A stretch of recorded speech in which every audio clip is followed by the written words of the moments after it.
So hey guys, welcome to our YouTube channel. So this is the fourth video of the astronomy and astrophysics playlist.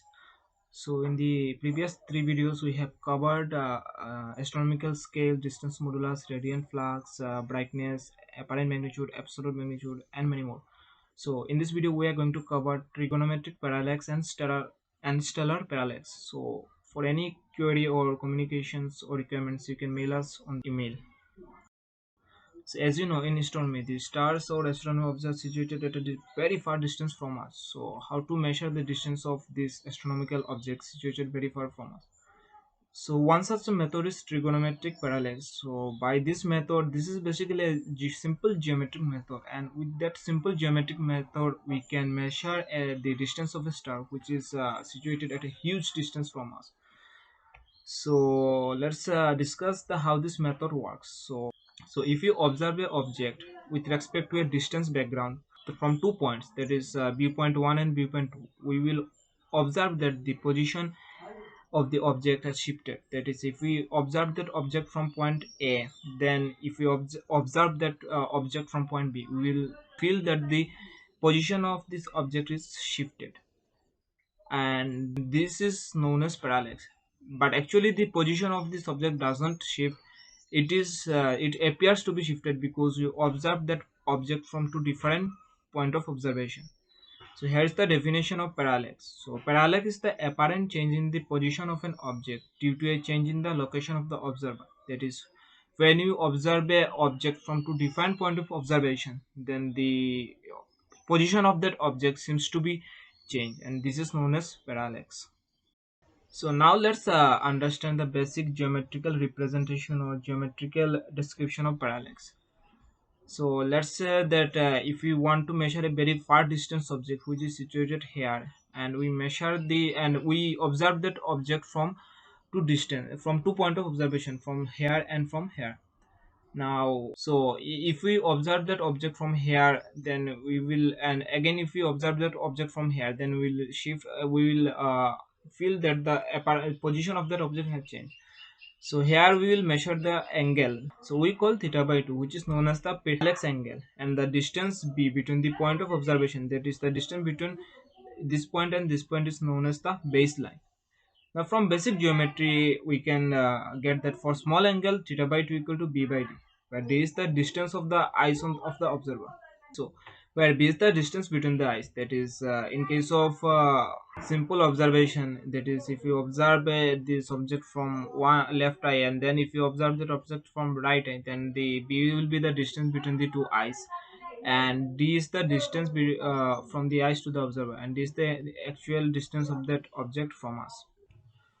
So now the parallax method can be used to measure the distance of stars and other objects in the sky. The principle of this method is similar to the one used in finding the height of the mountain peaks, tall building, and many more. So the same parallax method is used to measure the height of several huge buildings and mountains. So now let's discuss how this method can be used to measure the distance of stars. So this process is known as stellar parallax. So for measuring the distance of a star, we must use a very long baseline, because the stars are situated at a very far distance from us. So we need a very large baseline to measure their distance. Even for measuring the distance to the nearest star, we require a baseline length which is greater than the Earth's diameter. This is because the distance of the star is so large that the angle measured from two diametrically opposite points on the Earth will differ by an amount which cannot be measured. Therefore, we take the diameter of the Earth's orbit as the baseline and make two observations at an interval of 6 months. So you can easily understand this from this figure. Suppose we observe the star from this point.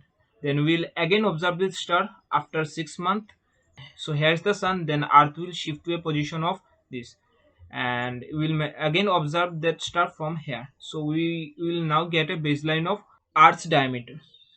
So we will now use that is after 6 months we will get a baseline of true astronomical unit, which is known as the Earth's diameter, and this is enough baseline to study a distant star. Now one half of the maximum change in the angular position of the star is defined as its annual parallax. And from this figure we can get DSE, which is the distance between sun and earth by r. R is the distance of the stars from us, equal to tan theta, where theta is the parallax angle. Now since the theta is very small, so tan theta is nearly equal to theta, so we can write r equal to DSE by theta, where theta is in radian. So DSE equal to 1 astronomical unit, which is the mean distance between earth and sun. So substituting the value of DSE, we get r equal to 1 astronomical unit by theta. So we can now see that the r only depends on the parallax angle. So if we measure theta in arc seconds, then the distance is said to be in parsecs. So let's discuss what one parsecs mean. So one parsec is the distance of an object that has a parallax of 1 second of an arc. That is, if we observe a stars and the parallax angle comes out to be 1 second of an arc, then the distance of that star is said to be 1 parsec. So here are some additional facts. So our nearest star, which is known as Proxima Centauri, has a parallax angle of 0.77 second. Thus, its distance is 1.3 parsec. Since, since the distance is proportional, since the distance is inversely proportional to theta, so the more distance the star is, the smaller is the parallax. So the smaller will be the theta, the greater will be the distance of the star. So this is for today's video. We hope that you understand the concept, and you can also take this screenshot of the slides and make your notes. So this is for today's video. Thank you for watching this video.